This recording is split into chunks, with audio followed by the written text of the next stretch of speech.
All rise. Court for the First Judicial District of the State of Utah and for the County of Cache is now in session. The Honorable Judge Spencer D. Walton is presiding. You may be seated. All right, good morning. Let's call the case of State of Utah versus Kentrell DeSean Gaulden, case 241100468. Counsel, please state your names for the record.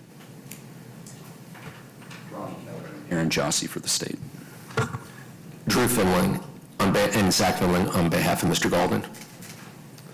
All right, we're here today for a preliminary hearing and a bail hearing. I've had the opportunity to meet with the attorneys in chambers, and it does appear that there has been some type of arrangement reached between the parties. Mr. Finling, would you like to go ahead and state that for the record, please? Yes, Your Honor.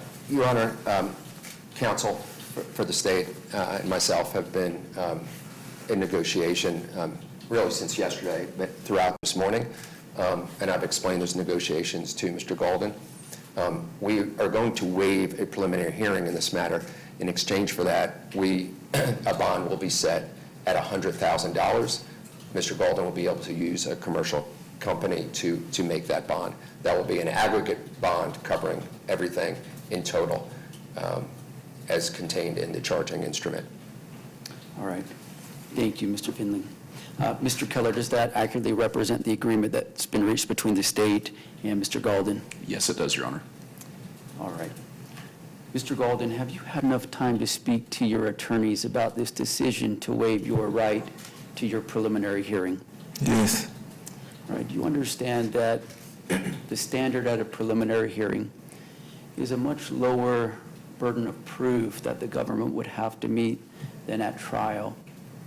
So instead of proof beyond a reasonable doubt, it's a lower burden of proof, which is there a reasonable belief that a crime was committed by you? And the court has to view all the evidence that it would receive in a light most favorable to the government, to the prosecution.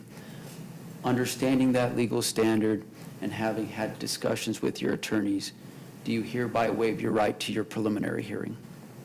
Yes. All right. The court finds that Mr. Gaulden has knowingly and voluntarily waived his right to his preliminary hearing.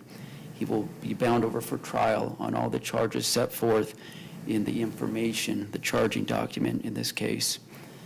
Bail will be set through stipulation of the parties at $100,000. That will be bondable.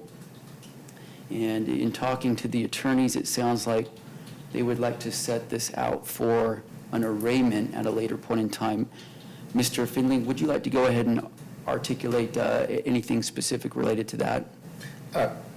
Yes, Your Honor. As discussed in chambers, and I explained to Mr. Gaulden, even if it's set out for arraignment, say in 60 days, the court has made it clear through discussion with counsel, if there is a resolution well before then, we're welcome to come back before Your Honor at any point in the future. Okay, very good. So we'll set Mr. Gaulden's arraignment out in about 60 days. That arraignment would take place through WebEx. We'll have Mr. Gaulden brought here to the courthouse, and then if Mr. Finling would like to appear remotely for that hearing, he may do so. Also, if the attorneys reach some sort of resolution prior to those 60 days expiring, then just reach out to Angie and we'll get that on my calendar in a timely fashion. Angie, a date about 60 days out for that arraignment on a Monday morning probably. July 1st, at what time? 9? Okay, so that would be July 1st at 9 a.m. or 1:30 p.m. Mountain Time, whatever you'd prefer. Either one. Okay, let's do 9 a.m. Does that work for the state? It does, yes. All right, Mr. Gaulden, your arraignment will be July 1st, 9 a.m. You'll be brought over from the Cache County Jail, assuming that you're still incarcerated. If not, you'd be able to appear remotely for that hearing as well, or appear in person, whatever your preference would be. Is there anything else that needs to be stated on the record here today, counsel? No, on behalf of Mr. Gaulden. Nothing further from the state. All right, with that, we'll conclude this hearing. Court is adjourned.